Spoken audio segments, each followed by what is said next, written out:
మహోన్నతుడైన తండ్రి నామానికి మహిమ ఘనత ప్రభావాలు కలుగును గాక.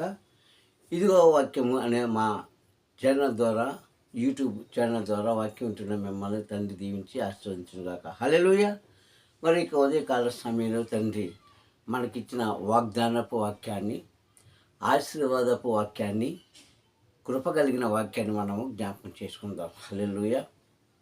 ప్రియ సంగమం, మరి ఈ వాక్యంలోకి వెళ్ళే ముందు మా ఛానల్ని చాలామంది సబ్స్క్రైబ్ చేసుకున్నారు. వారందరికీ కూడా నా హృదయపూర్వకమైన వందనాలు.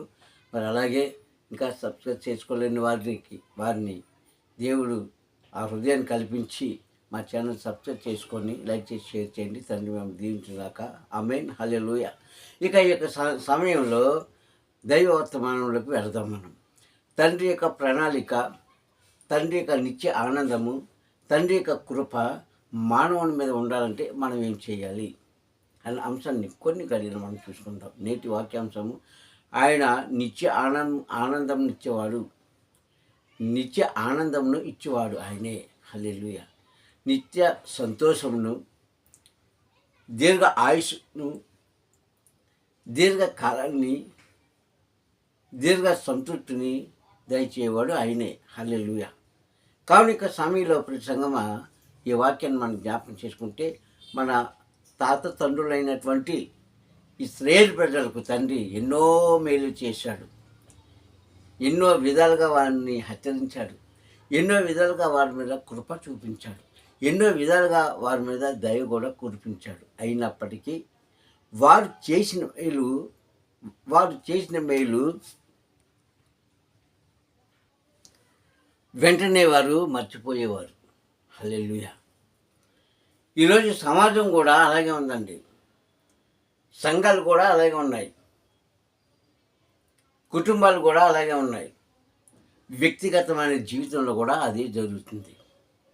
చేసిన మేలును మర్చిపోతున్నారు. ఈరోజు పొందుకున్న ఉపకారానికి అపకారంగా తలంచుచున్నారు. అయినా ఆయన విడవక ఎడబాయక తండ్రి వారి పట్లనే కాదు, ఈరోజు మన పట్ల కూడా అనేకమైన కార్యాలు చేస్తున్నారు. ఎందుకు చేస్తున్నారంటే, ఈ రోజుకన్నా సరే నన్ను గ్రహించుకొని నా నామాన్ని భూప్రపంచం అంతా కూడా చాటిస్తారన్న ఉద్దేశంతో. అందుకే ఆయన అంటారు కదా, ఇర్మీయా గ్రంథం 31వ అధ్యాయంలో 34వ వచనాన్ని మనం గమనించినట్లయితే, ఇర్మీయా గ్రంథము 31వ అధ్యాయం 34వ వచనం మనం గమనించినట్లయితే, ఈ ఇశ్రాయేలు ప్రజలకు ఆయన ఎంతగానో మేలు చేసి, నేను వారికి తండ్రినై ఉన్నాను, వారు నాకు ప్రజలై ఉన్నారు. నేను వారికి తండ్రినై ఉన్నాను, వారు నాకు ప్రజలై ఉన్నారు. నేను వారి పట్ల అనేక కార్యాలు చేసినప్పటికీ వారు ఇరుగు పొరుగు వారికి కానీ, తన తోటి సహోదరులకు కానీ, తన స్నేహితులు కానీ, వారి కుటుంబంలో కానీ నా నామాన్ని హెచ్చింప చేయలేదు. హల్లెలూయా. అయినప్పటికీ వారి మీద కృప నేను అనుగ్రహిస్తున్నాను. ఎందుకంటే తన తండ్రి అయిన యాకోబుకి, తన తాత అయిన ఇస్సాకుకి, తన ముత్తాత అయిన అబ్రహాంకి ఇచ్చిన వాగ్దానాన్ని నేను నిలబెట్టుకుంటున్నాను అని ఆ వాక్యంలోనే అర్థం. అబ్రహాం కుమారుడు ఇస్సాకు, ఇస్సాకు కుమారుడు యాకోబు, రెండవ కుమారుడు. యాకోబు యొక్క సంతతే ఇశ్రాయేలు ప్రజలు. మరి ఇశ్రాయేలు ప్రజలకు అబ్రహాం ఏమవుతాడు? ముత్తాత అవుతాడు. అంటే తాత తండ్రి కదండి. మరి ఇస్సాకు ఏమవుతాడు? తాత అవుతాడు. యాకోబు తండ్రి అవుతాడు. కనుక వీరికి ఇచ్చిన వాగ్దానం ప్రకారంగా వారు ఎంత ఆయనకు దూరంగా ఉన్నా, ఎన్ని మార్లు అవమానపరిచినా, ఎన్ని మార్లు ఆయన చేతుల నుంచి జారిపోయినా, ఎన్ని మార్లు ఆయన మాటకు విలువ లేకుండా చేసినా క్షమిస్తూ క్షమిస్తూ క్షమిస్తూ వచ్చారు. కానీ వారు ఏం చేశారంటే అదే అలవాటుగా చేసుకొని చివరికి వారి జీవితాలను వారే పతనం చేసుకున్నారు. ప్రసంగమా. కానీ బైబిల్ ఏం చెప్తుందంటే, మానవుడు నశించిపోవడము ఆయనకి ఇష్టం లేదు. ఏ గొర్రె కూడా దారి తప్పిపోవడం ఆయనకి ఇష్టం లేదు. ఏ మనిషి కూడా నశించిపోవడం, ఏ ఆత్మ కూడా పాతాళంలోకి వెళ్ళడం ఆయనకి ఇష్టం లేదు. ఎవరి ఆయన? సృష్టికర్త అయిన తండ్రి.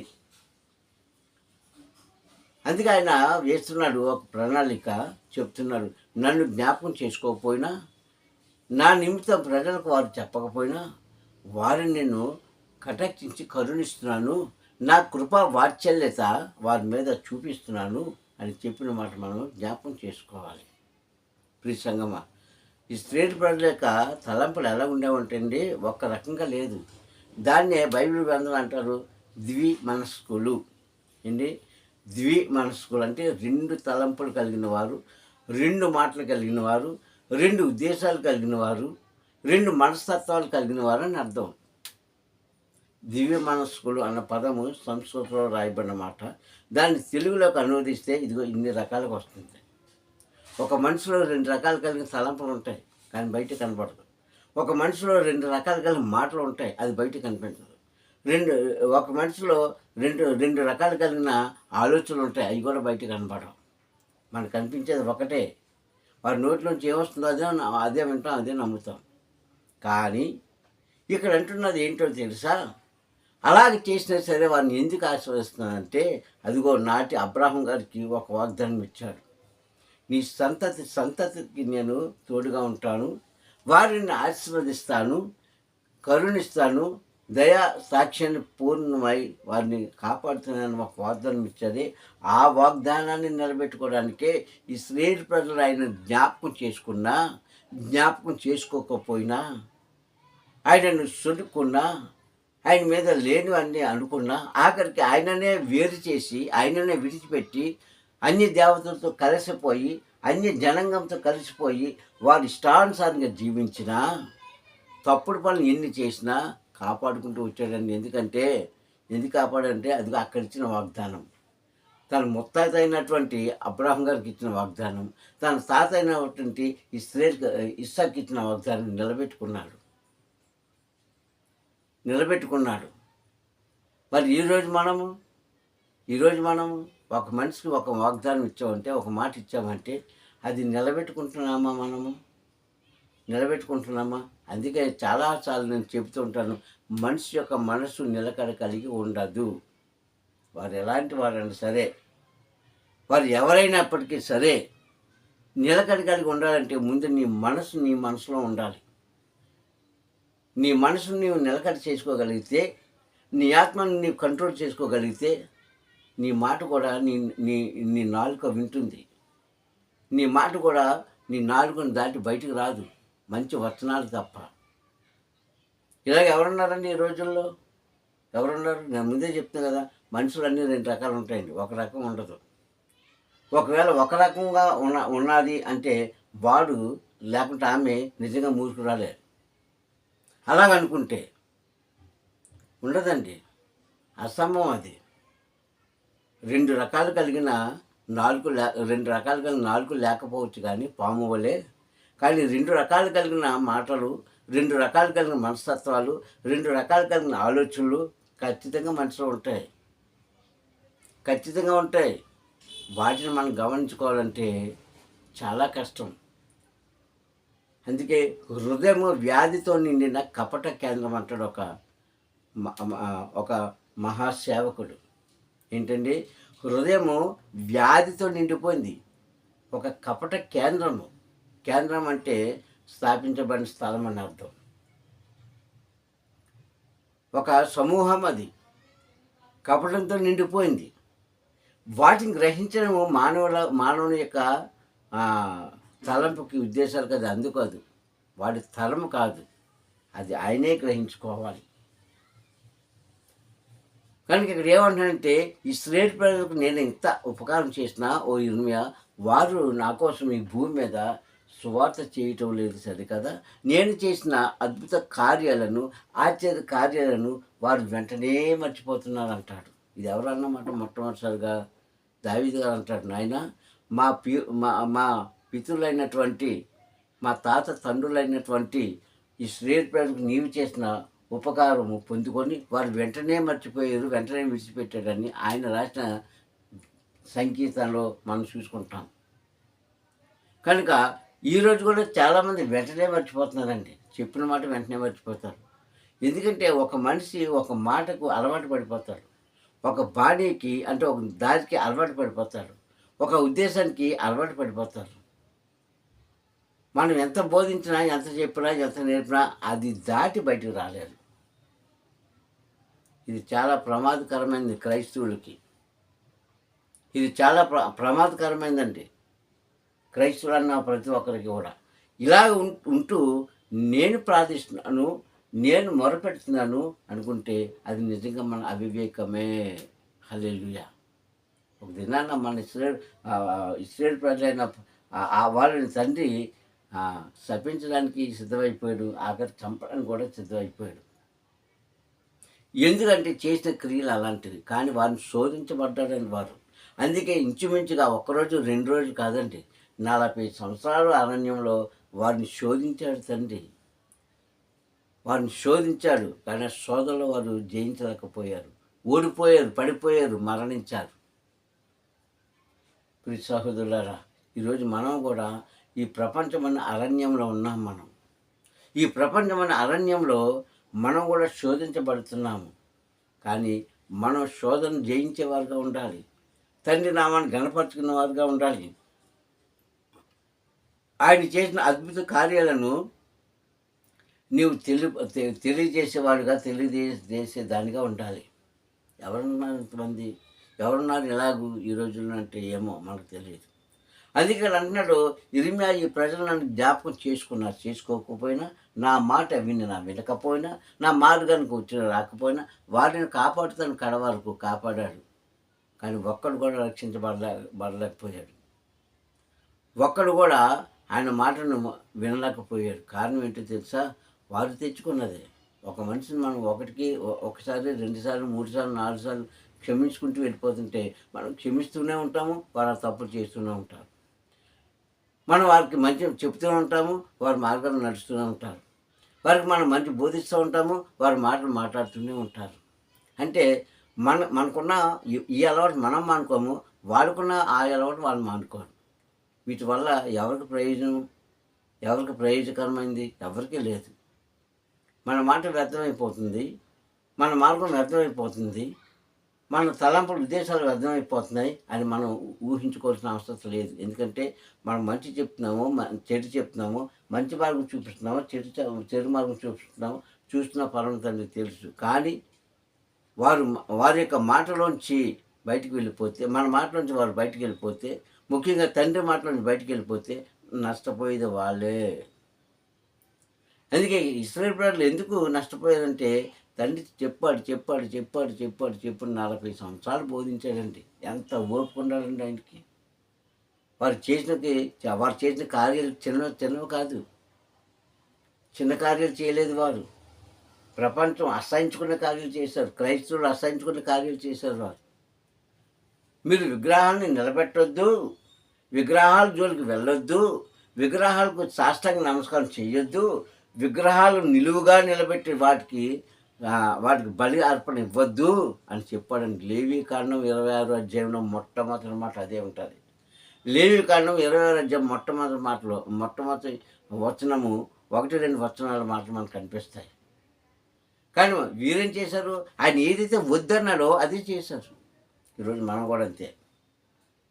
ఒక మంచి మార్గం విడిచిపెట్టి, ఒక మంచి మాటను విడిచిపెట్టి, ఒక మంచి మనసుతో స్నేహాన్ని విడిచిపెట్టి వారి మార్గంలో వారికి వెళ్ళిపోతూ వారి కష్టాలని, వారి నష్టాలని, వారి రోగాలను, వారి అశాంతిని వారు తెచ్చుకుంటున్నారు. ఇది దేవుడిచ్చింది కాదే, తండ్రి ఇచ్చింది కాదే, తండ్రి పెట్టిన పరీక్ష కాదే. మనము లోతులోకి వెళ్ళిపోయి తండ్రి నన్ను పరీక్ష పెట్టామంటే అది మూర్ఖత్వం అవుతుంది. తండ్రి ఏదైతే ఇశ్రాయేలు ప్రజలకు వద్దు అని చెప్పాడో, మైనస్గా చెప్పాడో అదే వారు ప్లస్గా చేసుకున్నారు. వాళ్ళు ఏదైతే వద్దన్నాడో అదే చేశారు. వాళ్ళు చివరికి వారు శాపగ్రస్తులు అయిపోయారండి. శాపంలో ఉన్న వారిని దీవెనకరంగా మార్చాడు. దీవెనకరంగా మార్చిన ఈ ప్రజలు మళ్ళా శాపంలోకి వెళ్ళిపోయారు. ఇది ఈనాటి మానవుని యొక్క జీవిత విధానం. ముఖ్యంగా క్రైస్తవులు ముందు వారు ఎక్కడున్నారు? శాపంలో ఉన్నారు, బాధలో ఉన్నారు, కష్టాలు ఉన్నారు. అలాంటి వారిని తండ్రి దీవెనకరమైన ఆ యొక్క పరుపు మీదకి రప్పించాడు.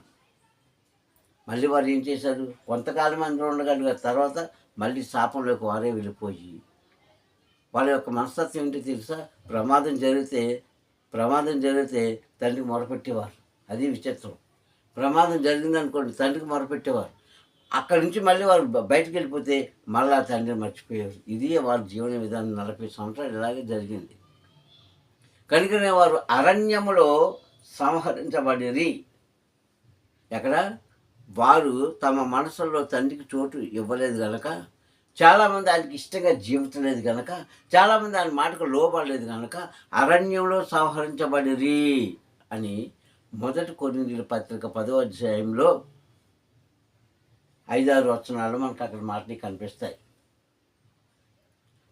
అలాగ మనం జీవించకూడదని కూడా అక్కడ మాట ఉంటుంది.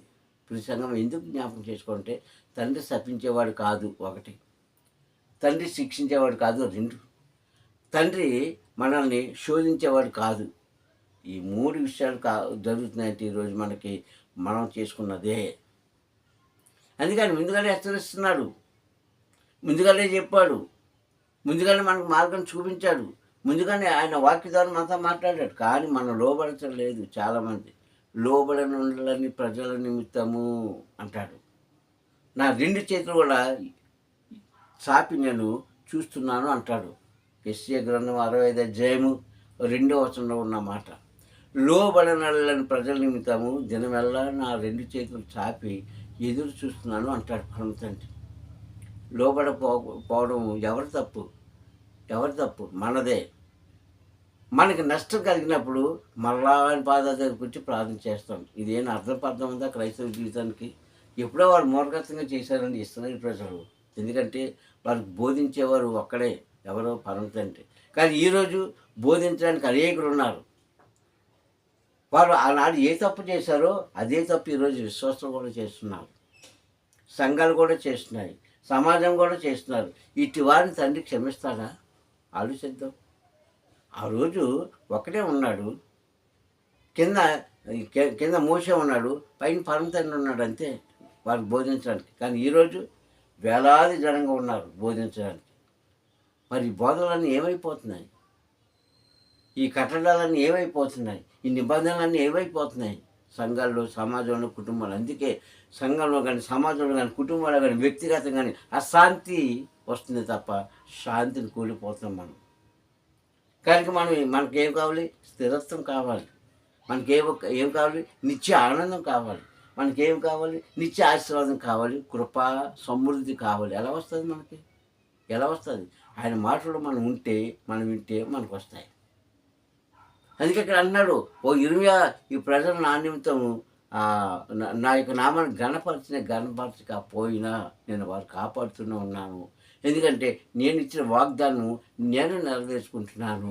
ఇప్పటికైనా సరైన ప్రజలు, నేను ప్రేమించిన ప్రజలు నా మాట వింటారని ఆశిస్తున్నాను అని అక్కడ 31 అధ్యాయం 20 గ్రంథం 34వ వచనంలో చెప్పబడిన మాట ఈరోజు వాక్య పఠనంగా మీకు బోధించడం జరిగింది. ప్రతి సంగమా మనం ఆలోచిద్దాం. ఎందుకంటే 2 తలంపులు, 2 ఉద్దేశాలు వద్దు. అయితే అది ఒకవేళ ఉంటే సందర్భాన్ని బట్టి మనం మాట్లాడాలి, సందర్భాన్ని బట్టి మనం దాన్ని ఉపయోగించుకోవాలి, సందర్భాన్ని బట్టి మనం నడవాలి. అన్ని వేళ అది పనికిరాదు, అన్ని వేళ మూర్ఖత్వం పనికిరాదు, అన్ని వేళ కొట్టివేతం పనికిరాదు, అన్ని వేళ హెచ్చింపుతానికి పనికిరాదు. జాగ్రత్త. అలా ఉంటే నీ జీవితాన్ని నువ్వే పాడు చేసుకుంటున్నావు, నా జీవితాన్ని నేనే పాడు చేసుకుంటున్నాను, వారి జీవితాన్ని వారే పాడు చేసుకుంటున్నారు. కానీ మనం ఎవ్వరు కూడా నష్టపోవడం, పాడైపోవడం ఆయనకి ఇష్టం లేదు. కనుక మనం అందరం కలిసి ఆయన మాట విందాము, ఆయనను ముందర పెడదాము. ఆయన మనకు ముందు నడుస్తుంటే ఆయన వెనకాల మనం నడిచి ఆయన నామాన్ని కనపడుద్దాం. ప్రార్థించుకుందాం. ప్రేమ స్వరూపి దయగలిగిన నీకు వందనములు. ఈ ఉదయకాల సమయంలోని వాక్కు ద్వారా మాతో మాట్లాడి హెచ్చరించినందుకు స్తోత్రం. నాయన యువతని ఎంతవరకు మాతో మాట్లాడిన విధానం పట్ల స్తోత్రం చెల్లిస్తూ ఘనత మహిమ ప్రభావాన్ని మీరు పొందుకోండి. నాయన యువతండి, తెలుసో తెలియక చేసిన ప్రతి పాపం క్షమిస్తున్నాను, అందుకున్నాను. నా తండ్రి, మా తాత తండ్రులు స్త్రీలు చేసిన తప్పిదము మేము చేయకున్నట్లు మా మనసును కఠినపరచండి. ఇగో తండ్రి చేసే నీ నుంచి తండ్రి ఆశీర్వాదములు, నీ నుంచి సమృద్ధి, నీ నుంచి తండ్రి నాన్న మహిమను పొందుకొని భాగ్యం మాకు కలుగు చేసి మహిమ పొందుకోమని విన్న వాక్యం తండ్రి మా జీవితంలో తండ్రి నీరు కట్టి ఫలించులాగులు కృప చూపిస్తామని, నాన్న యొక్క వాక్యంలో ఉన్న మర్మం గ్రహించుకొని వారి జీవితాలను సరిచేసుకుంటామని మా ప్రియ రక్షకుడు క్రీస్తు నామములో ప్రార్థన అడుగుతున్నాను. పాల్గొంతండి. హల్లెలూయా, హల్లెలూయా, హల్లెలూయా. మీ అందరికీ కూడా మరొకసారి తండ్రి నామములో వందనాలు. పరమ తండ్రి మిమ్మల్ని దీవించి ఆశీర్వదించును గాక. హల్లెలూయా.